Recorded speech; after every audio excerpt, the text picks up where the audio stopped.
Maung Bodas, khadam Prabu Siliwangi yang jadi simbol masyarakat Sunda. Pajajaran merupakan kerajaan Hindu yang pernah menguasai tanah Sunda. Kerajaan ini pernah dipimpin oleh Raja bijak dan penuh karisma, Prabu Siliwangi. Sang Prabu juga dikenal sakti mandraguna, memiliki banyak pasukan tidak hanya dari kaum manusia, melainkan juga dari bangsa gaib. Salah satu pasukan gaib yang populer hingga saat ini yaitu Maung Bodas atau Macan Putih. Oleh karena itulah kita sering menemukan banyak gambar maupun lukisan seekor macan putih yang selalu berada di sekitar Prabu Siliwangi. Sang macan itu juga dianggap sebagai khodam penjaga Prabu Siliwangi. Tidak sedikit orang yang berburu khodam tersebut untuk dijadikan pendamping. Asal-muasal sang macan menjadi khodam Prabu Siliwangi bukanlah didapat dari hadiah, namun didapatkan usai sang Prabu menaklukkannya dalam suatu pertempuran sengit. Diketahui, macan putih yang dimaksud ini adalah Raja Macan Putih bernama Maung Bodas dari dunia gaib, yang memiliki ribuan tentara sejenisnya. Kisah ini bermula dari ketika Prabu Siliwangi hendak beristirahat di Curug Sawer, Majalengka, guna melepas lelah dalam pengembaraannya. Tanpa disangka, sekawanan macan putih gaib menghadang langkah dan hendak menerkam sang Prabu. Namun, karena memang Raja Siliwangi itu dikenal sangat sakti mandraguna, tidak satupun sekawanan macan itu yang dapat merupainya. Akan tetapi sebaliknya, banyak dari kawanan macan goib itu yang tersungkur dan terluka. Singkat cerita, sang raja dari kawanan macan putih tersebut maju dan terjadilah pertempuran sengit di antara keduanya.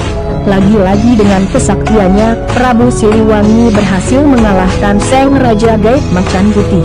Sejak saat itulah Raja Macan Putih dan seluruh pasukannya mengabdikan diri dan bersedia membantu Prabu Siliwangi selaku penguasa tanah Pasundan dengan taruhan nyawanya. Dari kesaktian Prabu Siliwangi yang pilih tanding ditambah adanya pasukan macan pengawal gaib, khadam, inilah ia dapat menjadi raja tersohor di tanah Pasundan. Dirasa telah banyak membantu kejayaan Pajajaran, Prabu Siliwangi kemudian mengukirkan kepala harimau di gagang pusaka kujang miliknya dan menyuruh Maung Bodas bersemayam di dalam gagang kujang itu. Hal ini mungkin agar kemanapun sang Prabu pergi, sang macan putih gaib itu selalu dekat dengannya, sebagaimana kujang pusaka yang selalu dibawanya. Macan, maung, atau harimau merupakan simbol yang tidak asing lagi bagi masyarakat Sunda. Beberapa hal yang berkaitan dengan kebudayaan dan eksistensi masyarakat Sunda dikorelasikan dengan simbol maung, baik simbol verbal maupun non-verbal seperti nama daerah, Cimacan, simbol komando daerah militer, Kodam, Siliwangi, hingga julukan bagi klub sepak bola kebanggaan warga kota Bandung, Persib, yang sering dijuluki Maung Bandung. Namun menurut seniman Bandung, Muhammad Wiko Wicaksono, Maung tidak hanya dikenal oleh masyarakat Subang ataupun Bandung, tapi sudah jadi simbol Jawa Barat. Wiko menyatakan pernah melakukan ziarah ke beberapa patung Maung di berbagai daerah, seperti di Gegerkalong, Cimahi, dan Garut. Bahkan menurutnya, patung Maung itu tidak harus selalu berada di markas Koramil. Saya pernah nemu patung Maung di pangkalan ojek, dan itu juga bentuknya unik, kenangnya yang dikutip dari Ayo Bandung. Selain macan tompel, Wiko juga menemukan patung macan ngelel, menjulurkan lidah, di kampung halamannya di Subang. Patung Maung memang banyak tersebar di Jawa Barat, seperti Karawang, Serang, Pandeglang, Ciamis, dan Tasikmalaya.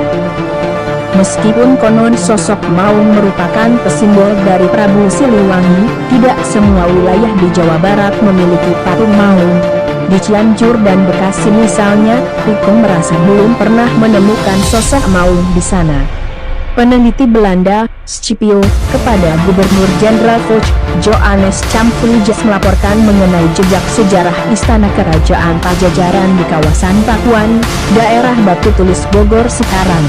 Laporan penelitian yang ditulis pada tanggal 23 Desember 1687 tersebut berbunyi that het Zilvertaliges en Specialiges de Verheven Zitla Svenden Getal Tigersboy Akten Boa Artwoord. Artinya, bahwa istana tersebut terutama sekali tempat duduk yang ditinggikan untuk Raja Jawa Pajajaran, masih berkabut dan dijaga serta dirawat oleh sejumlah besar harimau. Bahkan kabarnya salah satu anggota tim ekspedisi Scipio pun menjadi korban terkaman harimau ketika sedang melakukan tugasnya. Temuan lapangan ekspedisi Scipio itu mengindikasikan bahwa kawasan Pakuan yang ratusan tahun sebelumnya merupakan pusat kerajaan Pajajaran telah berubah menjadi sarang harimau.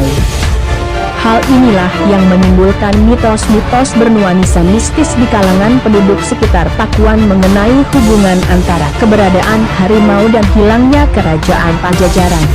Berdasarkan pada laporan Scipio ini, dapat disimpulkan bila mitos mau lahir karena adanya kekeliruan sebagian masyarakat dalam menafsirkan realitas. Sesungguhnya, keberadaan harimau di pusat kerajaan Pajajaran bukanlah hal yang aneh. Apalagi sepeninggal para penduduk dan petinggi kerajaan, wilayah Pakuan berangsur-angsur menjadi hutan.